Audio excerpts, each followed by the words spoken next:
Halo rekan-rekan, selamat pagi. Kembali bersama saya Maruli Tua Sinambela. Masih pagi-pagi rekan-rekan, sudah ada WA yang masuk. Pak, tolong dibantu. Ini prediksi harga, Pak. Ini apa nih tulisannya nih? Terima kasih, Pak, karena analisa-analisa yang Bapak berikan itu cukup membantu melihat pergerakan harga. Oh, itu ternyata yang diinginkan. Oh, ternyata ini kebutuhan dari rekan-rekan bukan pada ini ya. Oke, baik. Sebenarnya saya sudah menuliskan di marulitua.com, emas menunggu momentum. Apa kata pasar di tengah pidato Trump dan data global. Nah, hari ini sebenarnya ada data global rekan-rekan. Penjelasan detailnya nanti rekan-rekan bisa langsung buka di marulitua.com, yaitu pada analisa pasar ya. Jadi di sini ada analisa pasar, ada berita dan lain-lain sebagainya.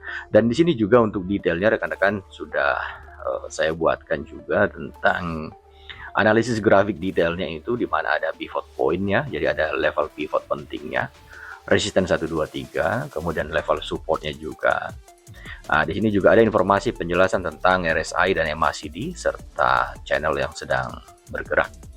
Nah, jadi ada dua skenario juga di sini, prediksi harga ya, jika skenarionya bullish dan jika skenarionya bearish. Jadi dalam membuat satu pemetaan harga atau prediksi itu jangan cuma satu skenario rekan-rekan. Jangan cuma skenario sell. Nah, tiba-tiba kalau dia naik gimana? Kalau misalkan ada fundamental yang mempengaruhi, atau tiba-tiba dia turun gimana? Nah, kalau misalkan berposisi sebagai buyer, jadi itu harus ada kelengkapan kejelasannya, bagian daripada risk management di dalam money management rekan-rekan. Nah, ini disclaimer on. Jadi hari ini sebelum kita membahas tentang arah pasar, oke lah kita bahas semuanya saja biar segera tuntas ya. Hari ini hari Selasa. Di laptop saya menunjukkan pukul 7.20 rekan-rekan, Selasa 21 Januari 2025. Oke. Nah, hari ini untuk X1-nya dulu kita pelajari data yang hari ini. Jadi rekan-rekan sebagai pemula hati-hati, jam GMT-nya ini diperhatikan ya. Jangan sampai salah. Nah, ini pidato presiden yang barusan dilantik ya, Bapak Presiden Donald Trump ya.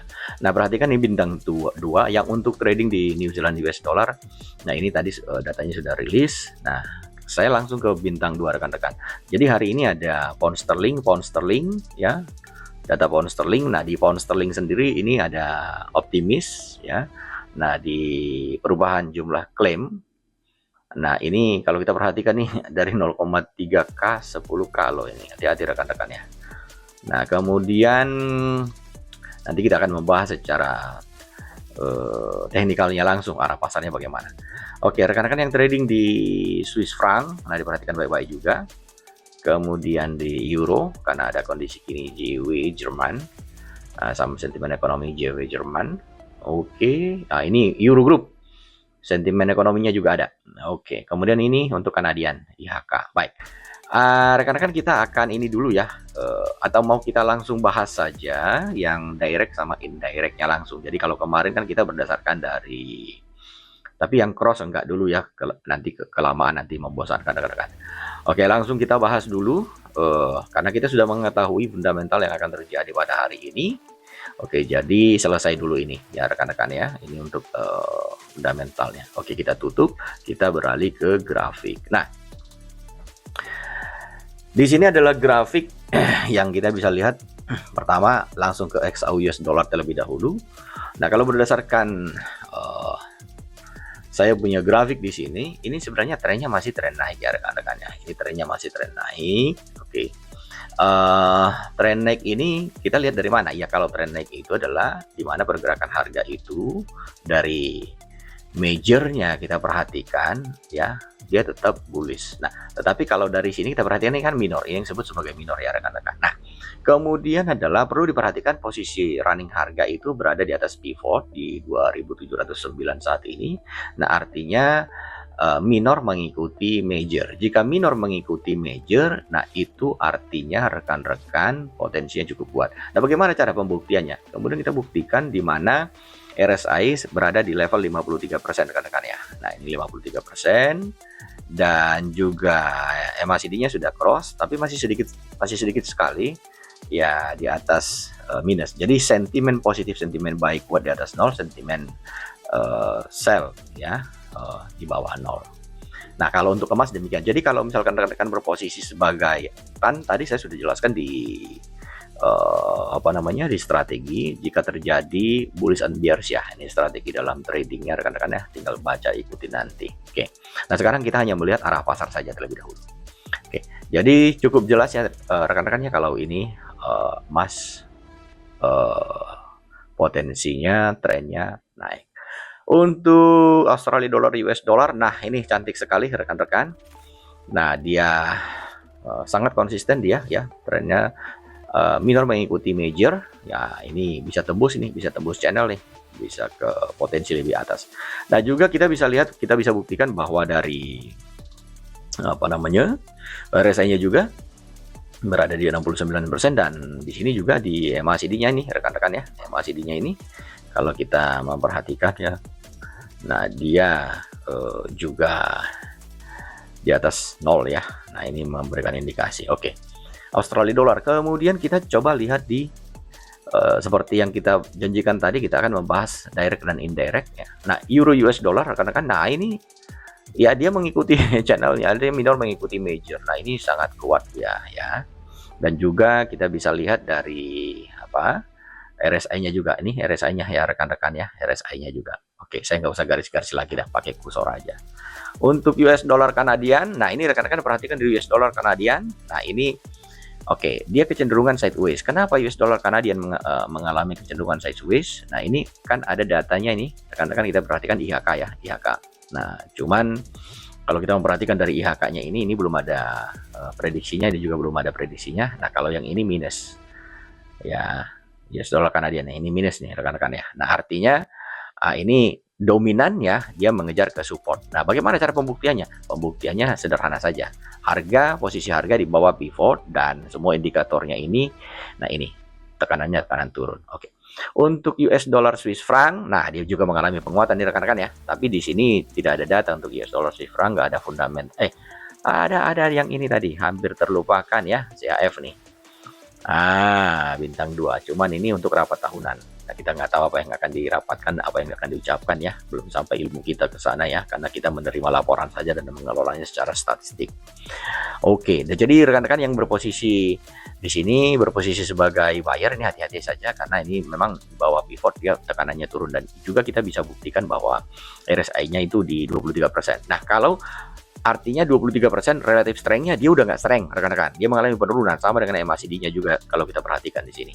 Dolar yen, nah dolar yen juga mengalami penguatan rekan-rekan ya. Nah, ini tren majornya ya, minornya mengikuti major, minor mengikuti major, artinya ini kan major trennya, tapi minornya juga mengikuti. Nah, juga dibuktikan dengan RSI yang bermanuver ke bawah 30% loh rekan-rekan. Kalau saya pribadi, kalaupun misalkan RSI 30%, saya tidak akan beli dulu. Kenapa?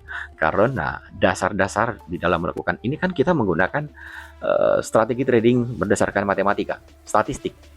Jadi kalau statistiknya membuktikan bahwa secara linear dia memang mengalami penurunan, mau RSI-nya 20 pun saya tidak akan beli. Ngapain saya beli? Karena begini, majornya mengikuti minor. Minornya mengikuti major, dia mengalami tekanan di sini, artinya tekanan penurunan. Nah, kalau rekan-rekan mengambil posisi buy ya, waspadai saja di money management di sini.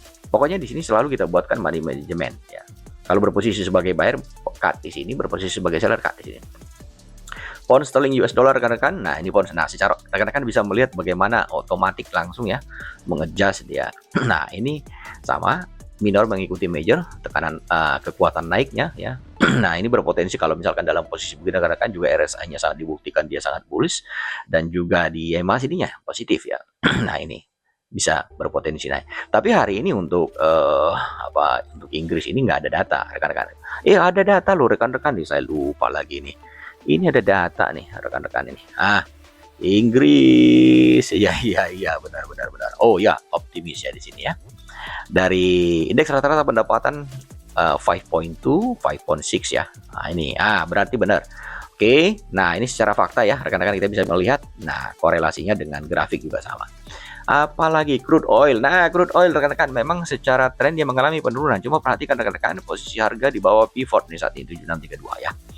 Nah, juga RSI-nya. Nah, jadi kalau misalkan nanti Kalau rekan-rekan berposisi sebagai seorang seller, kalau saya pribadi ya, berposisi sebagai seorang seller. Nah, perhatikan rekan-rekan. Ini kita kalau ngambil sell di sini, ya artinya kita sell on low di bawah sini. Nah, tapi kalau misalkan lebih bijak lagi, kalau misalkan kita ngambil koreksi kenaikannya saja. Secara major memang dia turun, tapi tidak ada salahnya ya. Nah, diperhatikan begini. Tapi tunggu pergerakan selanjutnya. New Zealand US dollar rekan-rekan, woi keren sekali. Sistem langsung diikuti, artinya minor mengikuti major, majornya naik. Dan juga bisa kita buktikan juga dari RSI dan MACD juga yang menunjukkan pergerakan naik. Nah, biasanya kalau yang begini dia bisa menembus channel atas nih ya. Silver juga. Silver ini bisa cuannya. Wah, yes. Wah, keren ini. Cuan sisi mah. Nah, bukan cuma cuan ciak lagi nih loh. Naik terus ya. Nah, jadi minor mengikuti major dan juga dibuktikan dari RSI dan MACD ya. Apalagi ini cross currency. Nah, rekan-rekan, kalau misalkan ada yang bilang, Pak, ini spreadnya tinggi banget, nggak masalah sebenarnya. Spread itu nggak masalah, mau berapapun spreadnya di situ nggak masalah, karena bukan spread yang kita tradingkan. Yang kita tradingkan itu adalah opportunity. Nah, bagaimana ketajaman kita bisa melihat opportunity di pasar berdasarkan pertama adalah, saya ulang sekali lagi, oke, rilis data yang akan di-announce yang dapat mempengaruhi pergerakan harga. Yang kedua adalah trading plan yang kita gunakan. Contohnya di marulitua.com ini rekan-rekan bisa baca, bisa lihat sendiri di sini. Oke, saya nggak perlu buka lagi. Nah, yang ketiga adalah bagaimana kita mengelola modal kita. Jangan langsung maksimal lot. Hati-hati rekan-rekan ya. Itu kalau maksimal lot nanti itu mempengaruhi psikologi trading. Jadi tolong jangan seperti itu. Nah, kemudian adalah ketika sudah masuk ke dalam pasar, ketika sudah entry masuk ke dalam pasar, ya jika berposisi buy maka jaga di bawah, jika berposisi sell jaga di atas rekan-rekan ya. Gunakan dengan bijak ya. Oke, baik rekan-rekan, demikian dulu, tidak terlalu panjang, semoga bermanfaat pagi ini. Saya Marulitua Sinambela, jangan lupa subscribe, like, komen, dan share. Happy trading rekan-rekan, cuan selalu rekan-rekan.